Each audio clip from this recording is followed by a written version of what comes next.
The second item, I abstained because I wasn't here, Chairman. thank you. The ayes have it with an abstention by Commissioner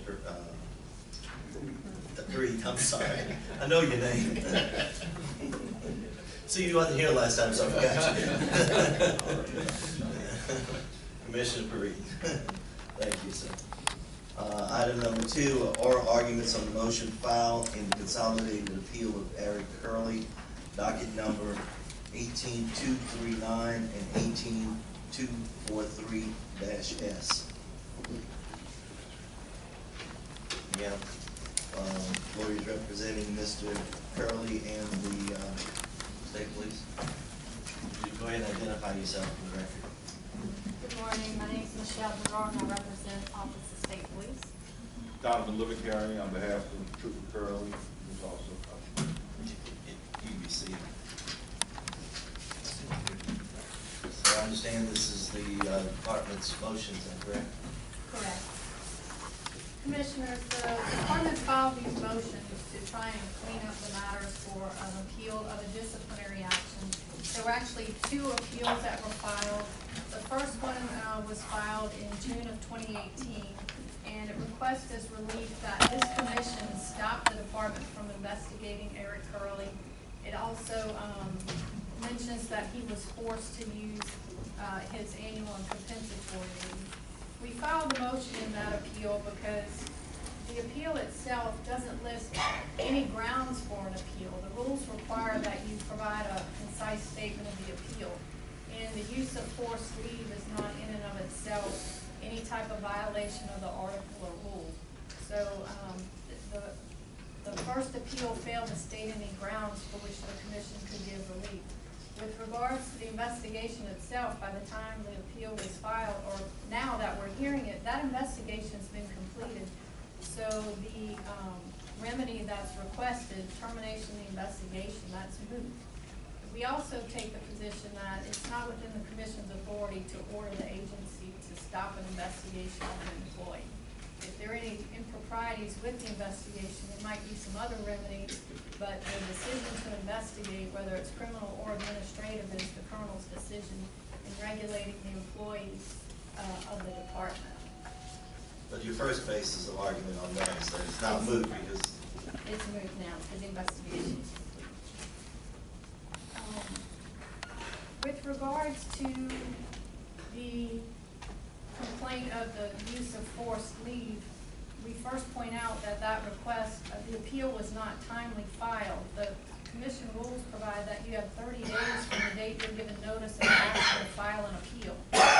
And the action, Trooper Curley received notice of the forced leave on January 4th, 2018. And he didn't file his first appeal until June of 2018. That's clearly well beyond the 30 days. As a result of the administrative investigation, there was a disciplinary action that was taken, and another appeal was filed with regards to that disciplinary action. And in that appeal, it merely states again that he was forced to use his leave. That in and of itself doesn't state grounds for an appeal. There's no allegation that there's been a violation of the article of the rules or any discrimination. The use of forced leave is not in and of itself a disciplinary action, as discipline is defined by this commission. So we take the position that neither appeal has stated grounds for an appeal on the use of forced leave. In the event you find that the first appeal was timely as to the use of forced leave, that there's been nothing, no statement made in either appeal that would give you any reason to look at it. It fails to state a cause of action essentially because it doesn't allege why the use of forced leave is even appealable in this case. I provided for you several cases that deal with the timeliness of appeals, as well as cases that relate to forced leave. Although they're on the civil service side, we know that this commission's rules were originally just a full adoption of the existing civil service rules and were carried over. So we often look to those rules for guidance, and civil service has ruled numerous times that forced leave is not a disciplinary action and is only appealable to the commission on the basis of a violation of the article or rules or discrimination. And neither's been alleged in this case.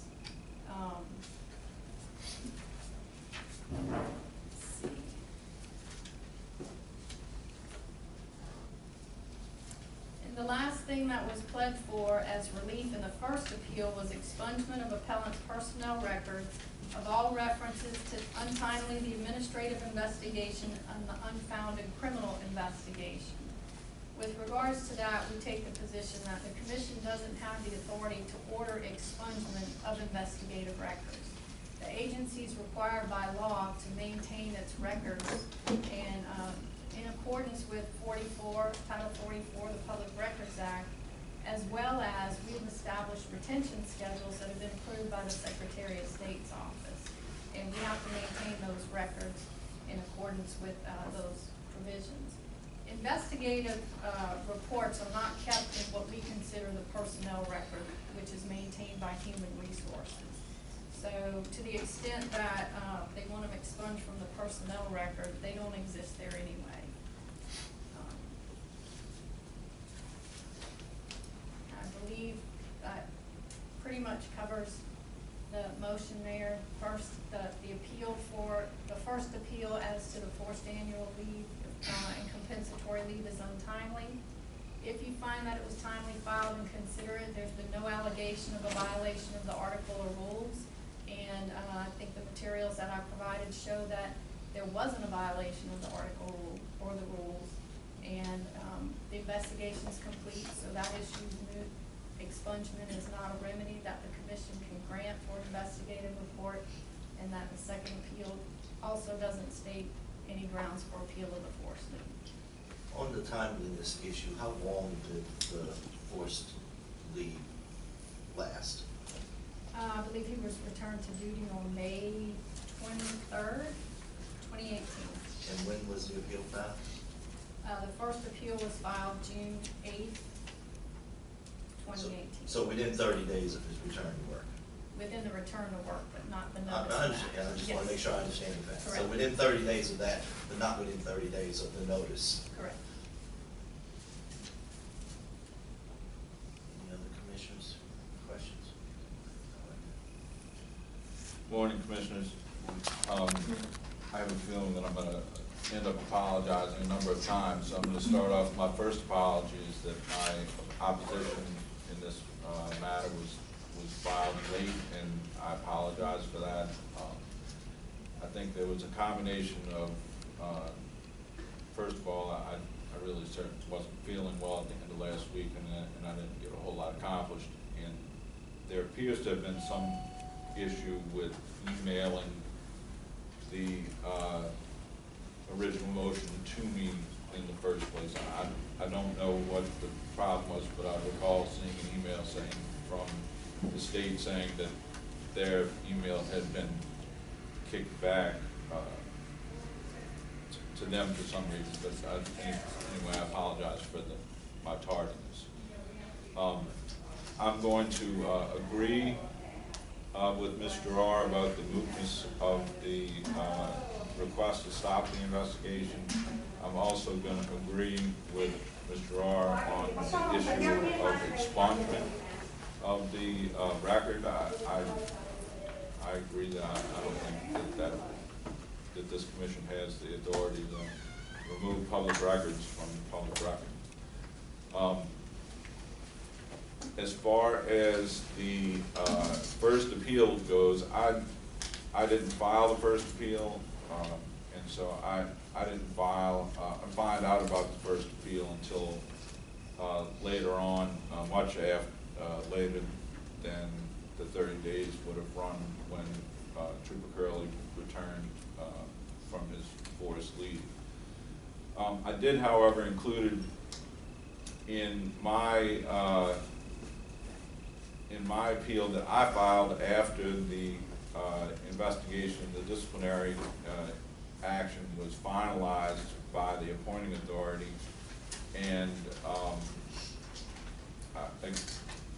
again, I'm going to apologize here because each of these commissions that I've had to appear before, boards that I've had to appear before, have their own rules and interpretations of what is an individual action in which part and parcel of the entirety of the thing. And so my interpretation of the issue with the forced leave, the use of forced leave, was that it was part and parcel of the entirety of the disciplinary investigation, disciplinary action, which terminated upon written notice of legal cause as required by the Constitution. And that happened way down the road, as you were in 2018. So the appeal that I filed was within 30 days of the notice of final action from the currently appointing authority to Trooper Curley of the disciplinary action being taken against him. If the 30 days, if the first appeal being filed within 30 days of Trooper Curley being removed from the forced leave, we'll get the forced leave in there, then I'll take it. But I was more interested in it as a, like I said, as a part and parcel of the larger thing, because I think that the use of forced leave in this instance tells an important part of the story, and how we get from the beginning to the end on this case. So I don't have any case law to support my position that this commission has the authority to consider the use of forced leave, or the timeliness is whether it was when he was notified or taken off of forced leave, or when the matter was finalized. But I think that generally speaking, these appeals follow the civil code as closely as possible. And as I noted in my opposition, the civil code generally states that appeals are proper when there's a final judgment to appeal.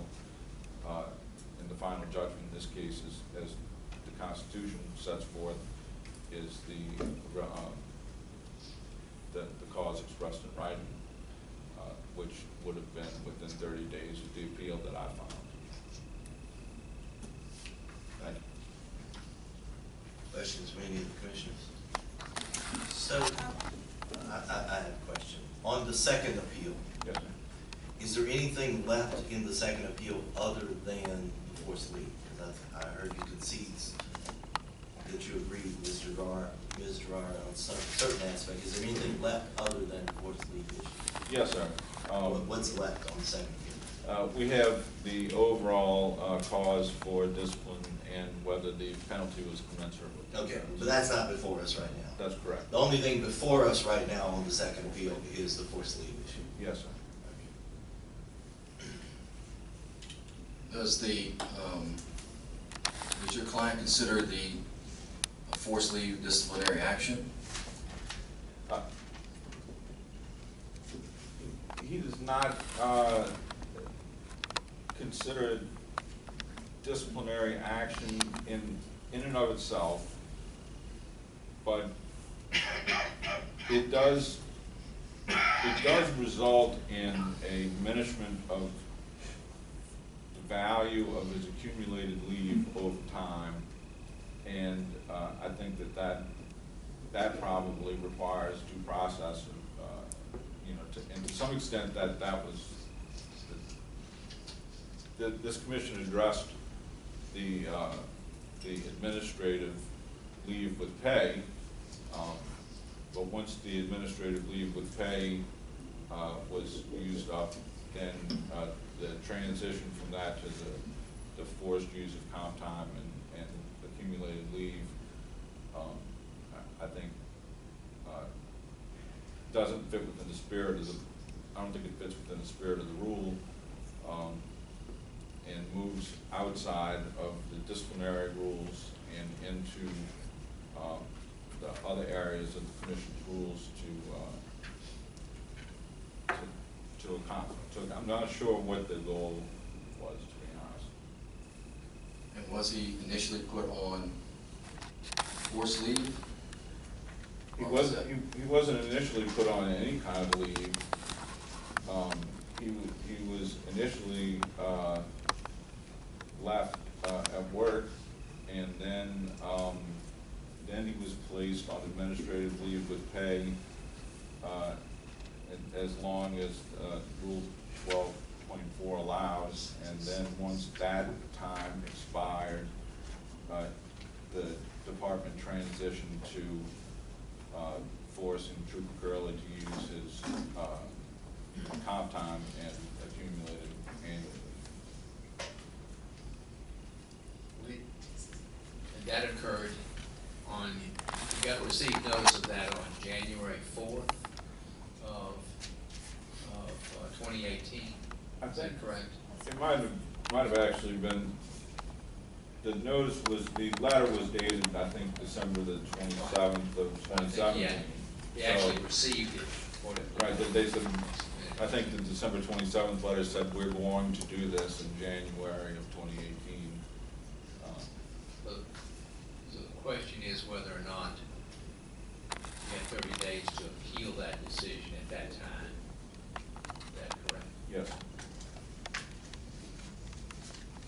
Well, that's part of the question. That's part of the question, yes. And if I'm understanding the state's argument, the colonel or his designee can place someone on, according to 11.9A, place someone on forced leave, require them to take annual leave up until 240 hours is left. That's correct, and it also doesn't require, this rule does not require that there even be an investigation ongoing. The administrative leave or suspension with pay pending investigation relates to an investigation, and we have 60 calendar days for that. These two rules are not mutually exclusive, but the Civil Service Commission has ruled that when you're conducting an investigation, you need to use the paid leave first before you use forced leave. The agency followed that guidance from Civil Service here. He was placed on paid leave. It didn't reduce his annual or compensatory leave balance for the first 60 days. When the investigation was still ongoing, that's when the colonel decided in his judgment it was best that he not continue to work during the investigation and was placed on forced leave. But the forced annual and comp leave rules do not even require that there be an investigation for an appointing authority to place an employee on forced leave. Okay, In this case, there was an investigation. Right, but according to this rule, the colonel or his designee can place someone on leave, forced leave, for no articulable reason that's given for a year, 6 months, a year, 2 years, as long as it doesn't reduce it below 240 hours, correct? That's correct, and one thing I strongly want to point out, in neither appeal is there an allegation that the leave balance, the annual leave balance was reduced below 240 hours. You know, there's really no stated basis for the complaint of use of forced leave. It just merely states he was forced to use his leave. I know an issue of due process was raised here this morning, but none of that was pled in the appeal. So to address the issue of due process, I mean, that's a fluid concept. What process is due is based on the action. The State Police Commission rules don't even require any type of written notice for the use of forced leave. However, the colonel gave written notice here. The process that's due is you have a mechanism to challenge it after. He's continuing to receive pay. So we think that due process has been met, that there's no requirement prior to the action being taken. So to address that issue, since it was raised this morning. Mr. Chairman. Ms. Fiar, let me, in my notes here, it says that Trooper Curley used 221.25 hours of his personal leave when he was put on the forced leave issue. Is that correct? Yes. Okay, but he still maintained He didn't go below 240 hours, is that what you're saying? That's correct. Okay. So we're not hearing the discipline on this case today? No, sir. We're just hearing the forced leave issue? The forced leave, the expungement that's been conceded, That's been and the conceded. combination of the investigation. Right. So it's really the forced leave is the last issue before you. Okay. And again, I'm putting my civil service hat on. We would take up this issue when we took up the disciplinary issue, historically, fire and police civil service. And so, if in the disciplinary issue, this commission was to overturn the discipline in favor of the trooper, I would be so moved to reinstate his forced leave. That's, in my opinion, that's the best way to do it, because that would exonerate the trooper, and it would show that he should incur no loss if that were to happen. And so I know it's before us today, but that's, I think, to make a decision today to say that we're gonna uphold it, and then we find out later potentially, and I'm just giving a scenario, not in this case, but any trooper's case, that a trooper comes before this body and they're exonerated and they were forced to use leave, I would be compelled to reinstate that leave in that same hearing. And I believe we have the power to do that. So I'm a little, the fact that it's kind of putting the cart before the horse, that we're taking up an issue to say we're going to uphold his being, I believe that the colonel has the authority, it's in the statute, I'm not debating that. That's not even an argument, because we had the same privilege that we could require any member of the civil service to take leave whenever the department, it was in the best interest of the department. But in this case, you have a disciplinary hearing where he was forced to take leave pending the conclusion of the investigation. And however that turned out, that's something that we may see later, we may not see it later. But at this point, that's kind of where I'm at, Mr. Chairman. It's not a question, I'm more or less making a statement. And if any of that's incorrect, I'd be glad to hear from either side. Well, I think that is incorrect, because it's two completely separate issues. I mean, the colonel has to run the department. Sure. And he has to make the decisions, to run the department. We may never get to a disciplinary issue for someone who's being Right. investigated there, and there's still no right to have the leave returned to them. I mean, if this case had wound up that he was exonerated on all charges, there's still no right to come back and have the forced leave returned unless there's been a violation of the article of rules or discrimination, neither of which has been pled in either appeal. That's why we're here today on the motion, that there hasn't been anything put before you to say anything's been done to violate the article of rules.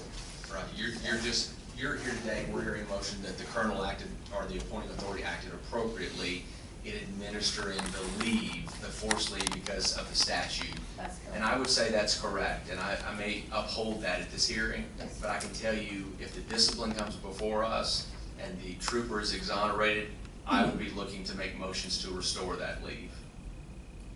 Would the department take the position that if we do uphold the summary disposition that you seek, that we would be, then it would not be within our power to reinstate the leave if we disagree with the discipline?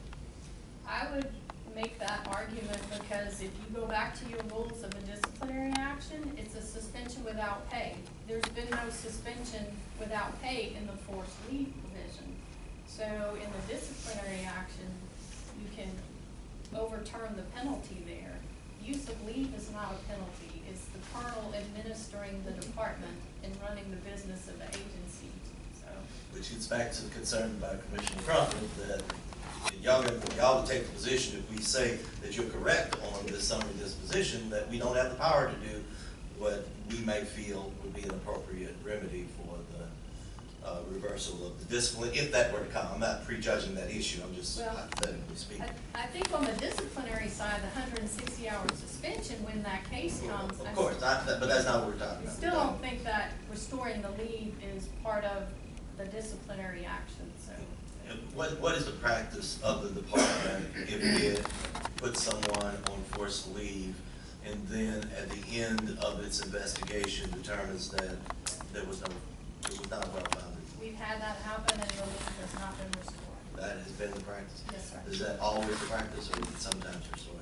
We've never restored leave to my knowledge. In most of the cases, they're two completely separate situations, and I don't believe there's ever been a case that I've been doing this in the 20-something years that we've restored leave. I'm not aware of that. And Mr. Roy, I have all the respect, and I don't question your integrity at all, but how do we know that as a commission? We don't have any evidence to that effect. I mean, other than in your experience that you know of, but I guess I question whether or not there might be cases out there where it may occur that you're not aware of. I don't know that that's a mechanism because the trooper hasn't come to work.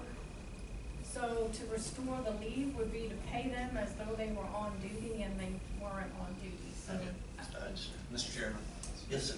I think the challenge is in the fairness and the equity of someone being charged with a rule violation and then being forced to take vacation. Let me tell you, I've been a fire chief, I've been a CAO, and I've had people that have been charged with violations, rightfully so, and I've had people that have been charged with violations and unjustly charged. And when those people have been charged, especially with serious violations where suspension or termination is involved, even though they're off having to use their vacation, they're not on any vacation. I can tell you that. It's painstaking for that member to have to wait for the investigation. It's painful for their family. And so to force them to use that leave, like they could go to Bahamas or something and enjoy themselves while they're off, waiting for this investigation to happen, is not something that occurs. And so I understand the complexities of what we're talking about, it being two totally separate issues. But if that's the case, then I'll look to this body to make a rule amendment, and I'll author it with the help of the executive staff that we have to stipulate in Rule 11.9, if it is for an investigation that the trooper is being placed on forced leave, and that trooper is exonerated, that all leave that he was forced to take shall be restored if that does occur. And so that's not before us today, but I think it's a challenge that this body has in this particular case has been brought to light in forcing someone to take leave that could have potentially been charged with a rule violation, exonerated, but yet is still forced to take a benefit because they're having to go on administrative leave for the duration of the investigation. And you don't have to comment. I understand the state's position, but I have a comment on that Sure. that I'd like to bring up. It's the rule that limits it to 60 calendar days. Yeah. And I'll tell you, in the state police world, if you look at the shift work they work, a calendar day means nothing. yeah. So civil service changed their rule to working hours, and that may help if you would consider that rule change, and even if you expand the number of hours, that it's suspension with pay when there's an investigation. So you might have a 60 calendar day, and they're burning days of suspension pending investigation when they're not even scheduled to work. Sure. So you might consider that also. And let me be clear, Mr. Chairman, and other members of the commission, I would be willing to work with the administration on a rule amendment. But you see where I'm going in my main concern is I hope that I'm making myself clear is that somebody has to use their own leave that they've accumulated, and to me that is a benefit. That's just like pay. There's a pay equivalency to leave time, and they're being forced to use it for a charge that they may be exonerated, or the investigation may itself exonerate them, but they've had to expend this time that they're never going to get back, and they've lost that benefit. So that's my only concern. And if they're found to be in rule violation, they come before this commission and we uphold it, they don't get that time back. But I think it's something that we need to look at. That's all I have, Mr. Chairman. Mr. Chairman, I just have one more question for Commissioner. Thank you for recognizing me.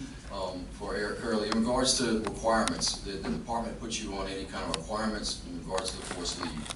Did you have to do anything in regards to, did they say take a vacation, or did they say? During the forced leave? Yes. They did. They said I couldn't work any other job, said I had to make weekly phone calls to my commander at 9 o'clock every Monday morning, and I I believe I had to even notify him if I even wanted to leave, as you were saying, if I was gonna attempt at even making a vacation like time, I had to notify him of that. So essentially, I was, like they said, I'm on forced leave, but I can't go get another job. You know, my attorney and I, we talking, I wanna make it clear, she keeps saying, Mr. Gerard keeps saying that we didn't address anything in that first appeal, and that's simply not true. The paperwork she provided for you, line 17 of the first appeal, specifically says that we are addressing it because it was contrary to the rules. You can ask the question, let him respond to the question. Well, I'm not testifying, I'm simply I addressing. already said you could respond to the question. Yes. Go ahead. The comment that it was not addressed, the fact that we did not address why we're making this appeal is not true. The line 17 of the first appeal says that we were appealing it because it was contrary to the rules. That is verbatim from the appeal.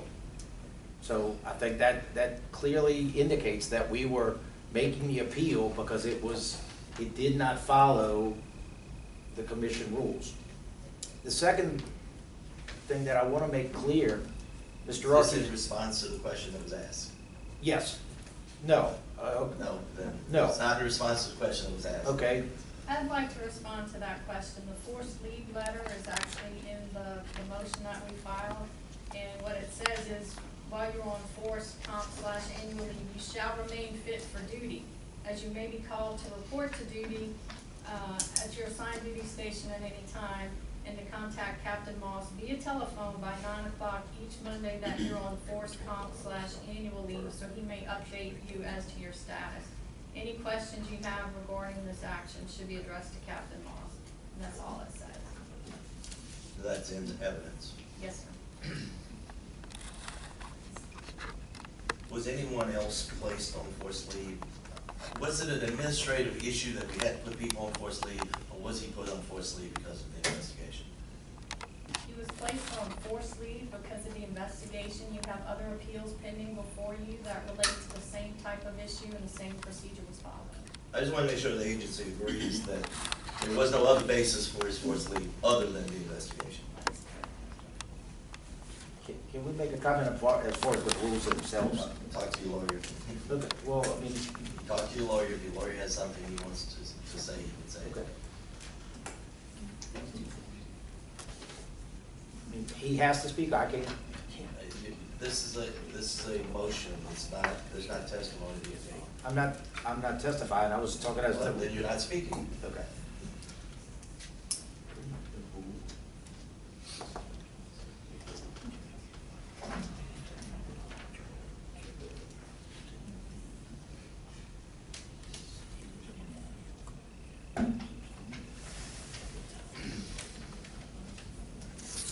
You know what I'm saying?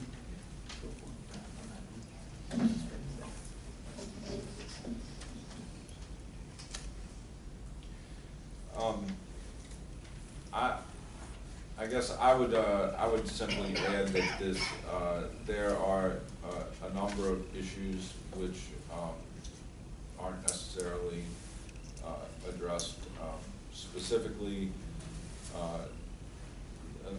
within the appeal. I mean, for example, with 12.19, the 60 days required, or the 60 days to complete the investigation within 12.19 is an issue which the commission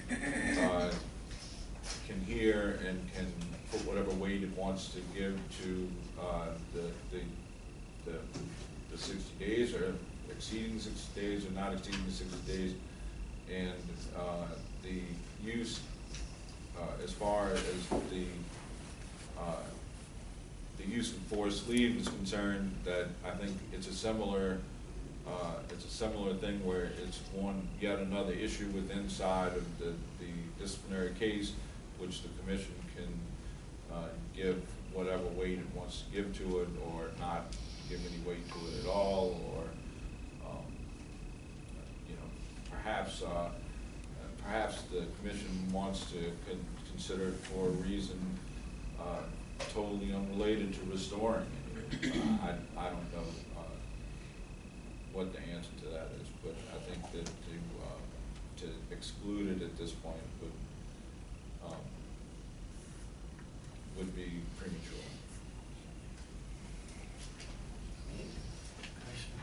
Any other questions for any other commissioners? Thank you. Thank you. Thank you. The next item on our agenda is that we could go into executive session to discuss this matter as an investigation regarding allegations. However, with the indulgence of the rest of the commission, I request that we not do that at this point. We move on to item number 3, where we would also do executive session. We could go into executive session both at the same time. Okay. So can I just get a motion to do that? So moved. Second. Since it involves executive session, we'll take a roll call vote on deferring going into executive session until later in this meeting. Brian Crawford, Yes. Jared Ricky, Yes. Leonard Knapp, Yes. Robert Meir, Yes. Harold Perry, Yes. Yes. and Houston. Okay. With that, we will then move to item 3, which is consideration of formal charges by Master Trooper Dean Coates alleging that Louisiana State Police are not uniformly applying Louisiana State Police Commission pay rules as they relate to service tenure.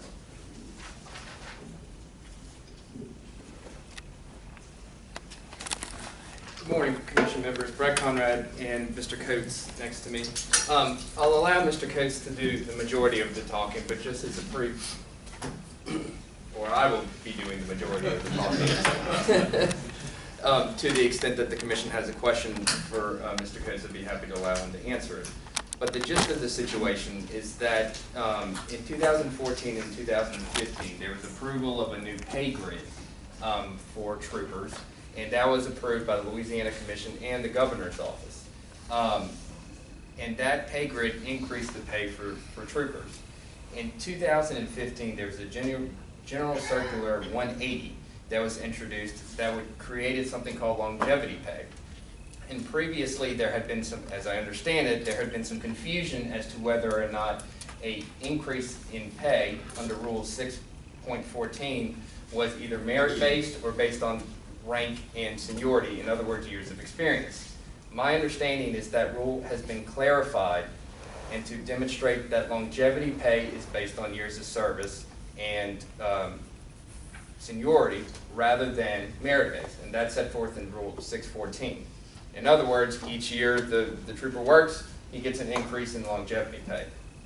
That rule was approved by the Commission. That rule was approved by the Governor, Edwards, on October 12, 2016. As for Mr. Coates, he had not received any longevity pay from October 12, 2016 until, at best, September 19, 2017. Now, during that period of time, it's my understanding that there had been also some confirmation from the executive director that the longevity pay was prospective, meaning that it would apply going forward and that it was properly approved and that it was in effect for all troopers as of October 12, 2016.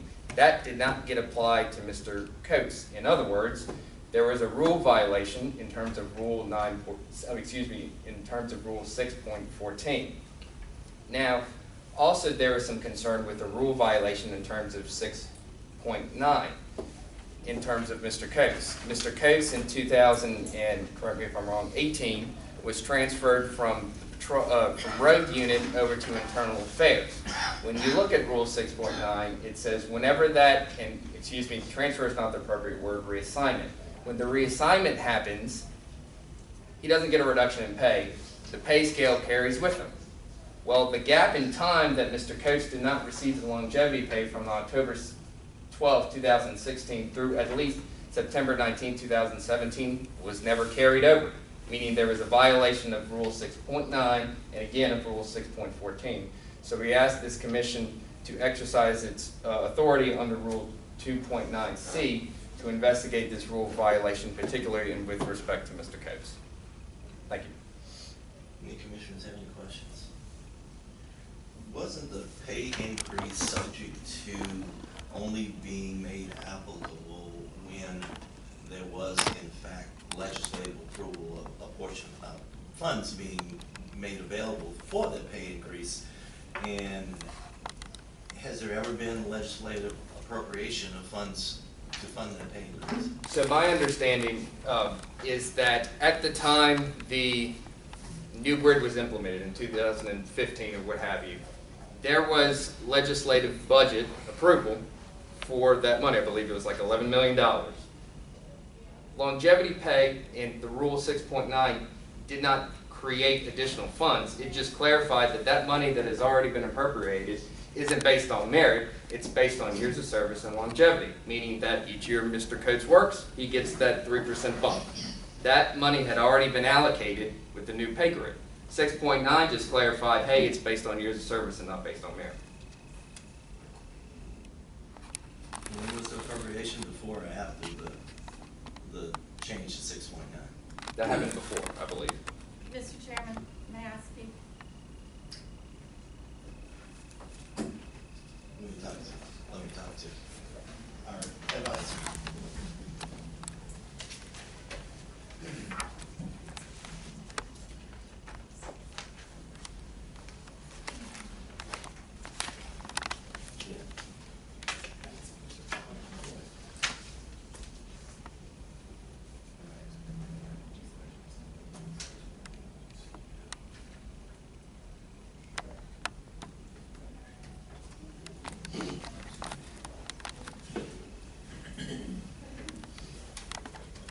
We're not going to be making a substantive decision on these matters today. We're just trying to get enough information to decide what action, if any, we will take relative to investigating the matter. So at this point, it's probably not necessary. Yes, sir, thank you.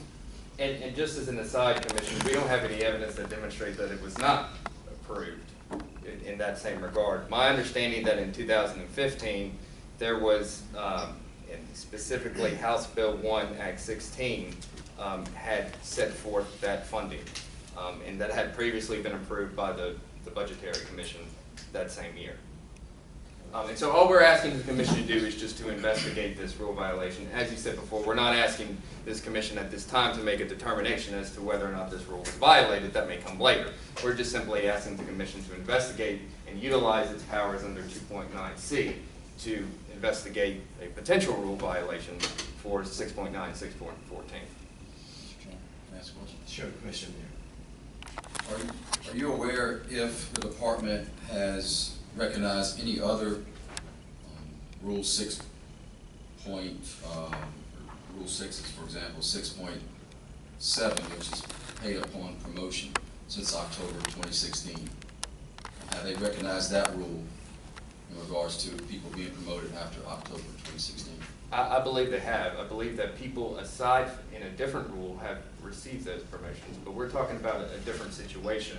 Your question, with all due respect, is a different situation with promotions and longevity pay. This is simply based on years of service, Yes. not whether or not somebody's getting promoted or not. Sure, but what I'm bringing up is the fact that part of Rule 6 has been recognized by the department, but other parts of the rule have not been. I'm unaware of the department not recognizing 6.14A and B. In fact, in 2017, I believe the executive director affirmed that this rule was implemented on the basis of service and was prospective from October 12, 2016. We just take a short break right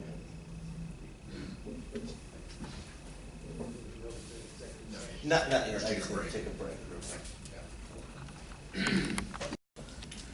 Just briefly to answer some of just to clarify some of the questions that have been asked specifically with response to Mr. Meir. In 2017, I do believe that Rule 6.7 has been followed through with by the department, and that's with regard to the promotions. I think that was directly your question. It's my understanding that yes, that has occurred. And with respect to Mr. Simeon's question regarding the budget, we're here under 2.9C to determine whether or not there has been a violation of the commission rules, and nowhere in 6.14 does it talk about anything subject to a budgetary issue.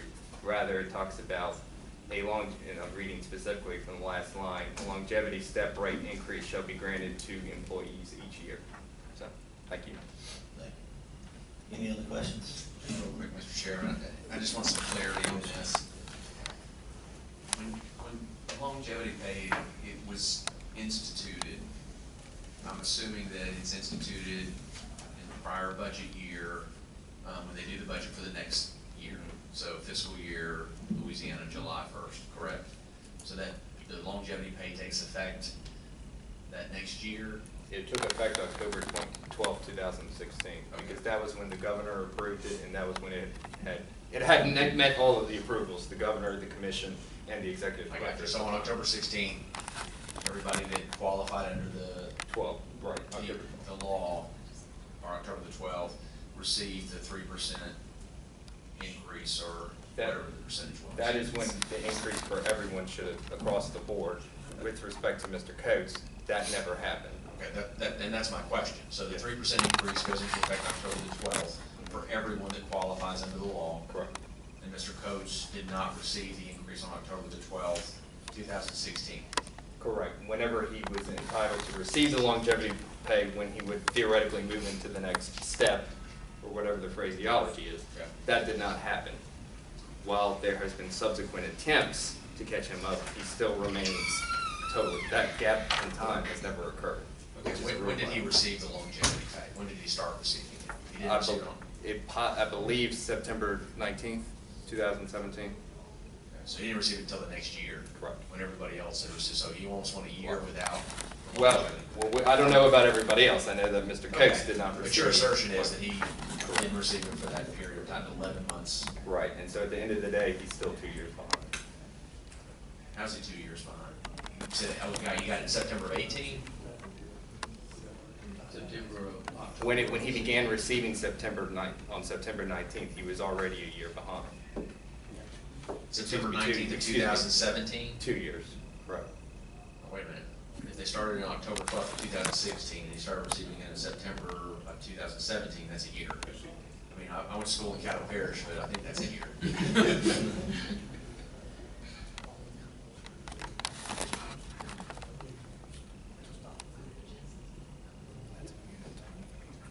Mr. Crawford, Yes. the longevity pay, as I understand it, and there's plenty of questions with regard to the allegations in this Sure. request for investigation, but the longevity pay began in fiscal year 17. Okay. So that was the first year longevity pay began being implemented and being paid. So prior to that, there was no payments for longevity pay. So, And his contention is that he was never brought up to where he was supposed to be. And again, we're not asking the commission to rule today, we're just asking the commission to exercise its authority to look into this issue. I don't have a problem with that. Okay. Thank you, Mr. Chairman. Any other questions? At this time, I think it would be appropriate to entertain a motion to go into executive session in order to discuss the investigative proceeding regarding the allegations of misconduct, both in the matter involving the arguments on the motions filed in consolidated appeal of Eric Curley, docket number 18239 and 18243-S, as well as going into executive session to discuss the investigative proceedings regarding the allegations of misconduct on the request for a formal investigation filed by Master Trooper Dean Coates. I would so move. Second. And take a roll call. Brian Crawford, Yes. Jared Rickey, Yes. Leonard Knapp, Yes. Nelson Contrell, Yes. Robert Mears, Yes. Harold Perry, Yes. and you listen. Yes. Okay, at this time, into public session, we'll go ahead and entertain a motion to return to our public session. I'll move. Sure. Take a roll call, please. Okay. Brian Crawford, Yes. Jared Rickey, Yes. Leonard Knapp, Yes. Nelson Contrell, Yes. Robert Mears, Yes. Harold Perry, Yes. and you listen. Yes. We're back in public session. At this point, we'll come back to Roman numeral 6, number 2, and have public discussion of the matters relating to the oral arguments on the consolidated appeal of Eric Curley, docket number 18239 and 18243-S. Any comment from any of the commissioners at this point? I guess just part of the public discussion I think we need to get into is a question of what is discipline for the purposes of our rules. And that is a defined term. It does not include everything that might happen during the course of the administration of employment with the state police. It does not appear, in my opinion, subject obviously to the rest of the commission's discussion and vote, it does not appear to me that placing someone on forced leave is discipline within the meaning of our rules. And so I personally will vote to dismiss on summary disposition, the first appeal without getting into the issue of timeliness, but getting to the question of whether or not it is an appealable matter. Any other comment? Mr. Chairman, thank you. And I think that we've raised an important question here today, and the fact that this body, and I'll support the chairman's remarks and motion if he decides to do that, because I think within the context of the law, as we look at the motion for summary disposition that is before us today, that the appointing authority acted appropriately according to the law.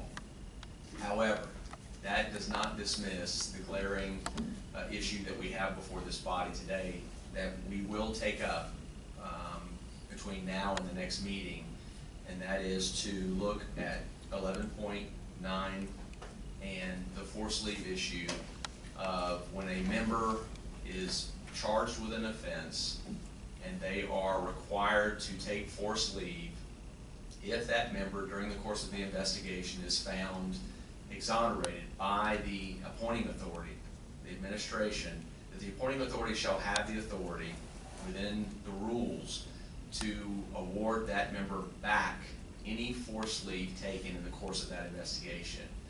Subsequently to that, we'll also look at the issue of if they're found to be in violation according to the administration or the appointing authority, and that member appeals that decision to this board, this board shall also have the authority, if that member is exonerated, to likewise extend those forced leave days back into the leave bank for that member.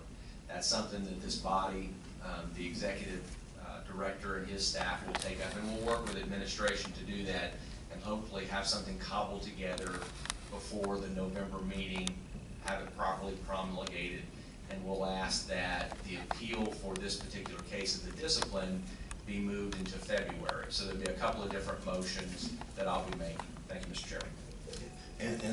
And I also agree with your additional comments as well, and we'll support your motion on the commission's motion to move the hearing date on the appeal to allow us an opportunity to address that rule change, so that if we do make a rule change, it will be in effect before the hearing in this particular matter. Since, in my view, I don't think it's appealable, but it doesn't mean that we can't make a rule change that would allow us to address what might be an inequity if we were to conclude after the hearing that there was inappropriate imposition of discipline. Any other comments? Well, we'll entertain some motions then. So, Mr. Chairman, I'll make the motion that we approve the motion for summary disposition of appeal and motion for partial summary disposition of appeal 18-243-S based on the conversation that we just had. I'll second it with the understanding. Okay. Well, I was going to add. Well, I'll add a friendly amendment to it. That the approval of dismissal would be subject to us having another motion to continue the hearing in this particular matter. That's coming next. All right. With that understanding, I will vote in favor of it if I'm called upon to vote. Call for the question. Any other discussion? Okay. If not, all in favor? Aye. Any opposed? The ayes have it. Mr. Chairman, at this time, I'll make the motion, and I'm not sure the language for the second, the appeal of this case in Trooper Eric Hurley's case be moved to February. I'm sorry, shall be continued to February of 2020. The February meeting. That's correct. And that's number AT-243-S. Is that the correct number? February 13th Correct. of 2020. February 13th. Council, does that create a scheduling issue for you? No, sir. Any discussion? All in favor? Aye. Any opposed? The ayes have it. Attorney's fee issue motion. Okay, and I'll just ask for some clarity here from staff. Do I need to make a motion to have the rule change looked at by the staff? That's just something that we'll do and bring up at the next meeting. Thank you. There's timelines after we get Sure, started. of course. Okay, thank you.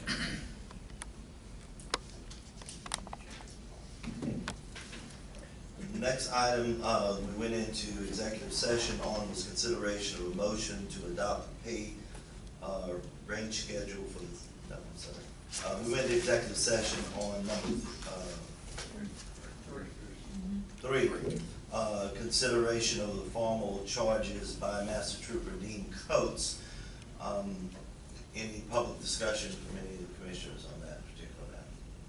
Yes, Mr. Chairman, in regards to the longevity pay, in the public discussion, it's very clear that it's very confusing as far as when it was implicated, when it was reinstated, and this catch-up period. So I'll be making a motion in regards to the executive director conducting an investigation in regards to longevity pay. Any other discussion? Second. Okay. So you want to go ahead and make the motion? Yes. So I want to make a motion ordering the executive director to conduct an investigation to the regards to the Louisiana State Police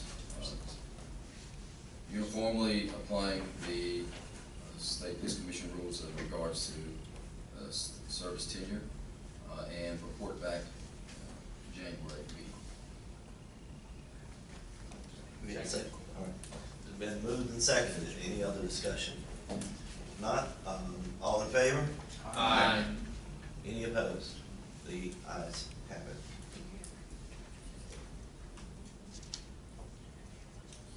Okay, with that, we will then move on to the next item on our agenda, consideration of a motion to adopt a pay range and schedule for 3 unclassified State Police Commission administrative positions. Yes, Mr. Chairman. In your binders, I've shared with you some analysis that I have done in tab 4 regarding the salary ranges for the administrative staff. In order to, in the preparation of the upcoming budget request for fiscal year 2021, I'm looking to secure annualized executive budget funding and spending authority for the Commission to consider performance-based increases for the 3 staff members. In doing so, I looked at the basis that State Civil Service currently deploys a system based on quartiles, pay grade quartiles, based on a minimum and a maximum salary range. And where the employee sits in that salary range, they receive what they call a mark adjustment. Instead of performance-based, it's a market-based adjustment based on the salary in the area being competitive. So Civil Service receives a 4%, 3%, or 2% increase based on their placement in a salary range. And then the State Police Service, as we heard recently, longevity pay has been adopted to award a 3% increase based on service tenure to the state police classified employees. The State Police Commission employees are an unclassified authority. Although of the duties are potentially classifiable in by the work that is done, so that they report to this commission and serve at the will of this commission, they are in the unclassified authority. They cannot be in a classified state police service because they're not graduates of the State Police Training Academy.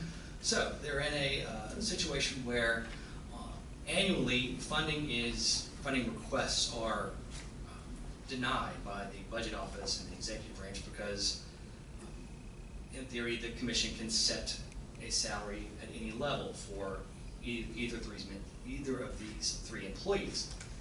What is not there, though, is the budget authority, the ongoing increase in budget authority for a payment of an increase. So in order to achieve this, I've researched the issue and determined that there are some agencies with unclassified employees that have adopted a set range based on the job duties performed, and a set salary range, which I provided to you in your binders. And this is based on my years of working within the state civil service system and classifying employees based on job duties for a number of years. So I provided a proposed grid based on comparable duties in the classified state civil service to the duties performed by the three members of our service and in our office.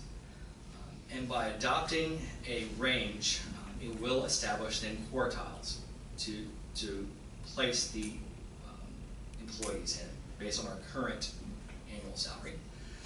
And then by adopting a process of performance evaluations, an annualized performance evaluation, we would create the expectation that at the end of the fiscal year, should your performance meet or exceed expectations, then you would be eligible for an increase to your base pay based on the quartile that you fall in range based on percentage. And that's essentially the proposal I have for you right now. And I have received support from the division administration as I've presented this to them, that this is in alignment to what they've approved for other entities and bids. So I ask your approval. Are there any questions? Any questions from any commissioners? If I understand, I'm sorry, Commissioner. I didn't, I'm not understanding exactly. So, the current, yeah, okay, this is the current year, okay.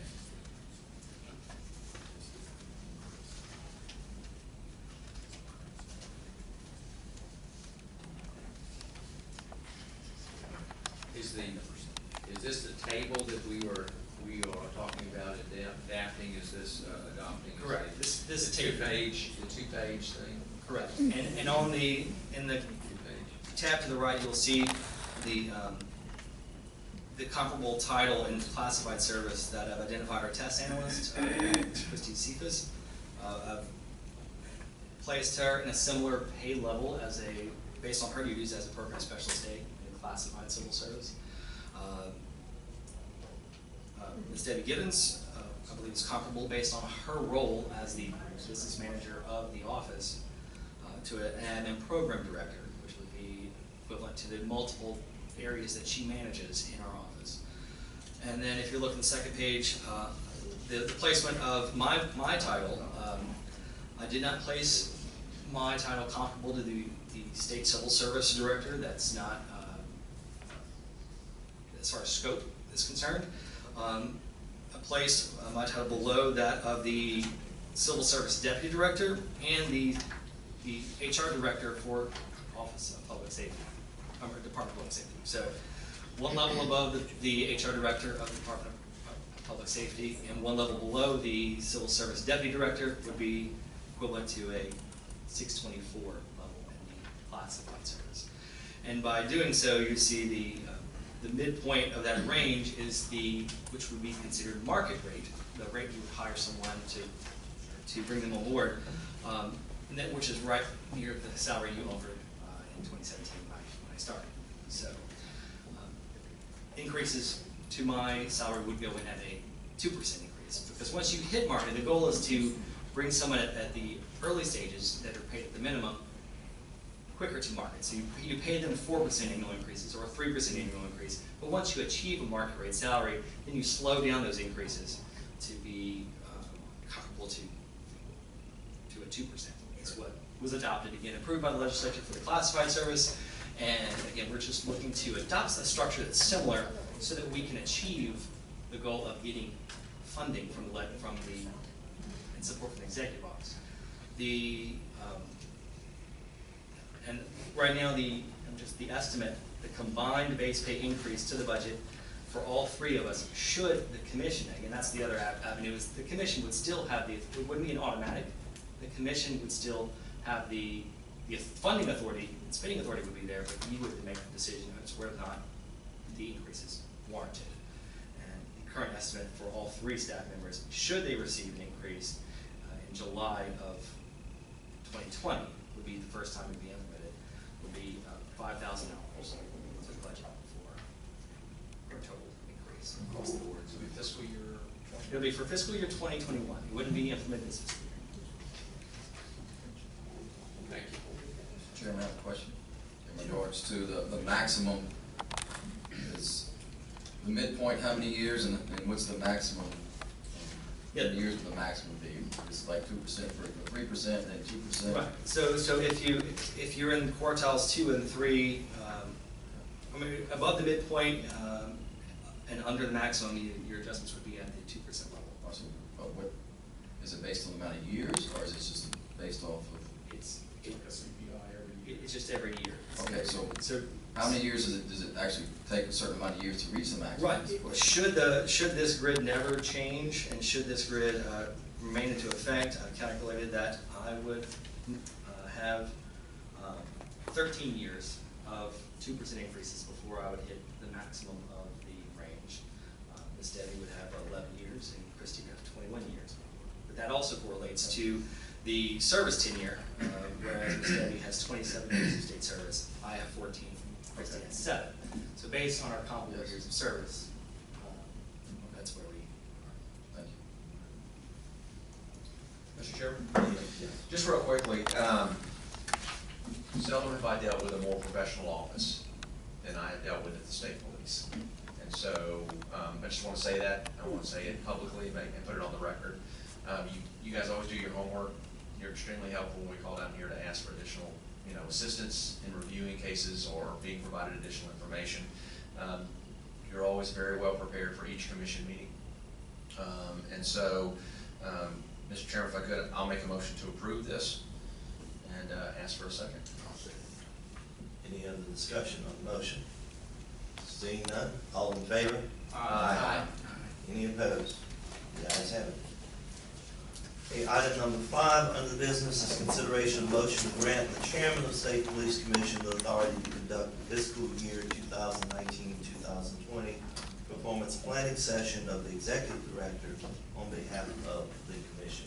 And this ties in with in establishing a fixed pay grid. We also need to establish the expectation and sort of measurement for performance. And so we don't have a formalized document in our office, but traditionally the way that works is that there's one signature, not 7, on a performance planning session. I know the director's duties are enumerated in chapter 3, but there's also a level of expectation that can be conveyed in a performance planning document.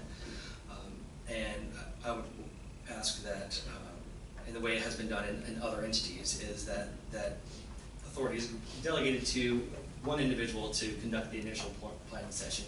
However, the commission would have the authority to give the review. And this would be at the end of the current fiscal year, beginning next fiscal year when the review process would take place. Any questions or discussion, Commissioner Now? Just to clarify, the actual review, the final review would come back before the commission. Correct. For approval. And have our. The final evaluation at the end of the fiscal year would come back to the commission for. And have the chairman do the initial investigate and Correct. Initial planning of Planning of goals it. and expectations. and then we would do the final review. Correct. Okay. Thank you. Any other questions? we have a motion? I'll move. I second. Any discussion of the motion? Seeing none, all in favor? Aye. Any opposed? The ayes have it. Did we receive any requests to address the commission on matters not on the agenda? With that, a brief director's report. No, I thank you again for your kind words, Mr. Chair, Commissioner Crawford. I appreciate that on behalf of the staff. The staff have worked, Ms. Debbie and Christy have been tremendous in launching this cadet testing process. And I'm pleased to say that since the last meeting, we have launched the online cadet testing through ProctorU. 3 testers this week have completed the exam and passed, which good for them. And we actually have 6 more scheduled to take the exam. And on Tuesday morning, I logged in and watched the test process, the entirety of the process, with the applicant and the screen of the exam that he was taking, and watched the administration of the exam in real time. And so far, every applicant that has registered for the October 30th exam has been offered the opportunity, and the vast majority of them have jumped at the option given to them to take this exam. They see it as a cost savings, just merely on fuel. But the individuals are testing that have tested from Beaumont, Bossier City, and Grayson, Louisiana, and we have those scheduled from Florida and Williamsburg, Virginia. So these are individuals that are interested in becoming Louisiana State Police Troopers that now can have this opportunity to take this exam and move on to the next steps.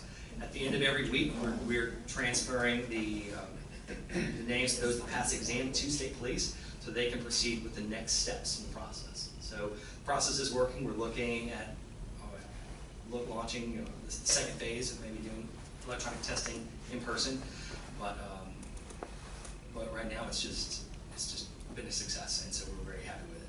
Very pleased. I'd like to pat my team on the back for that, so I appreciate that.